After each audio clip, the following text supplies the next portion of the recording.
My name's Angela, mom to Alex, who's 8 years old and was diagnosed with type 1 diabetes when he was 6. The diagnosis was interesting because apparently there'd been signs for weeks that we just didn't recognize as diabetes.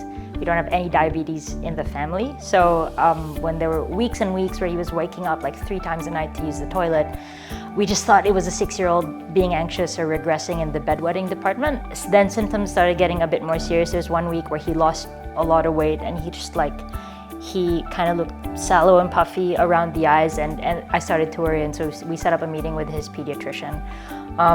And when we spoke to his pediatrician, I could see sort of the look on his face, just recognizing this was more serious than what I was saying. He had us do a pee stick. Alex's glucose and ketones were through the roof. And the pediatrician said, "This looks like diabetic ketoacidosis." And I'm like, how could he have diabetic ketoacidosis if he's not diabetic? And the pediatrician said, I can't tell you anything until you see an endocrinologist, but please see one today, like today. And if you can't schedule time with an endocrinologist, go to the ER. So that's what happened. I took him to the ER, and the doctors hooked him up to the machines. Everything was through the roof. Put on the insulin, and they said as much. They're like, "This looks like type 1 diabetes." And I said, "How do we know it's not like a temporary insulin deficiency? Like maybe it could come back?" And they said, "We won't know until we get the results of his first A1C, because then that would prove that for at least 3 months he'd been that way." And it came back and showed that it was. So that's how the diagnosis went. He's come such a long way since then. It's now almost 2 years into it.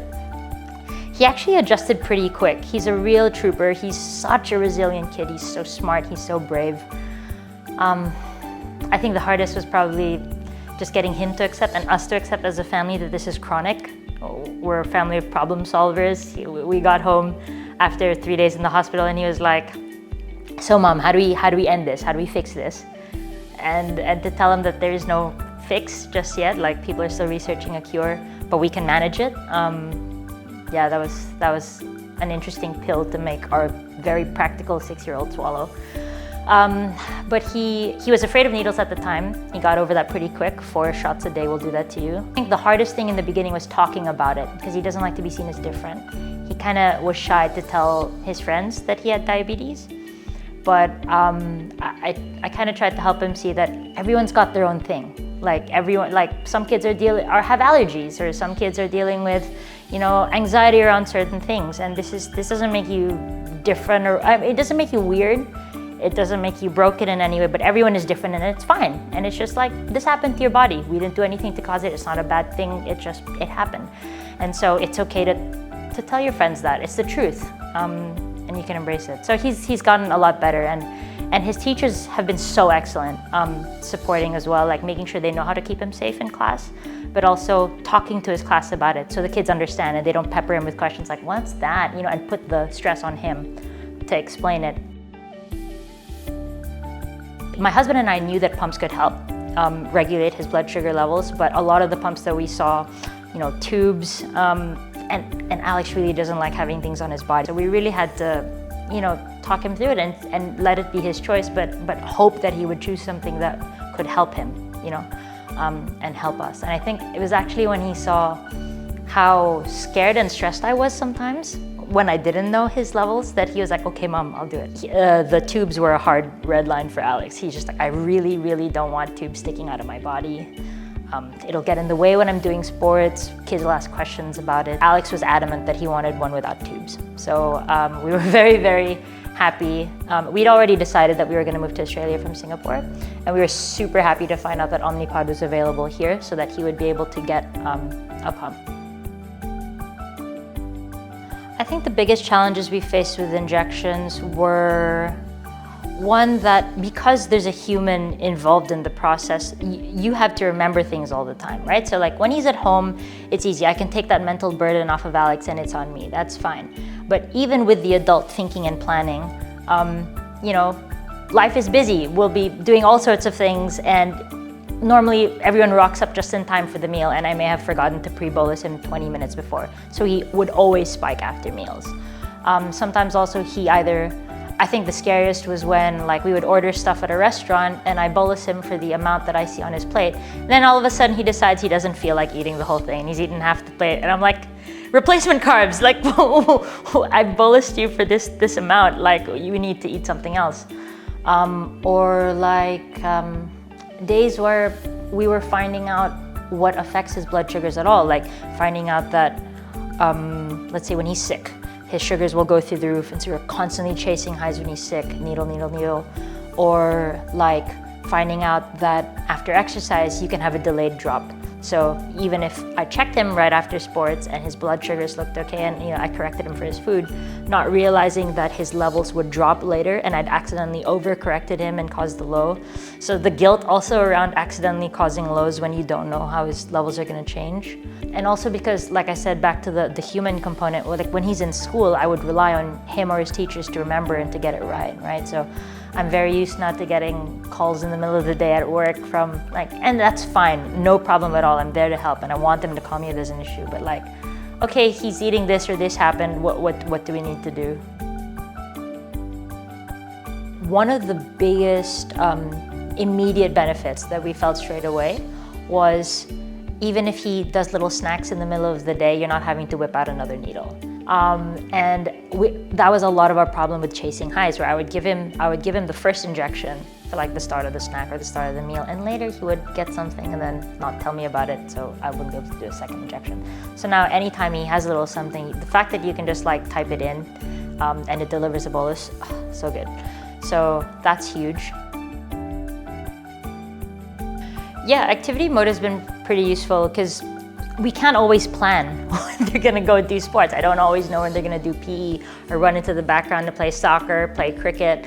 And so the fact that when I see him go out, I can just switch on activity mode and know that it will automatically, slow down the insulin in the background, that's been really helpful. And then just turn it off maybe an hour after he's done or something.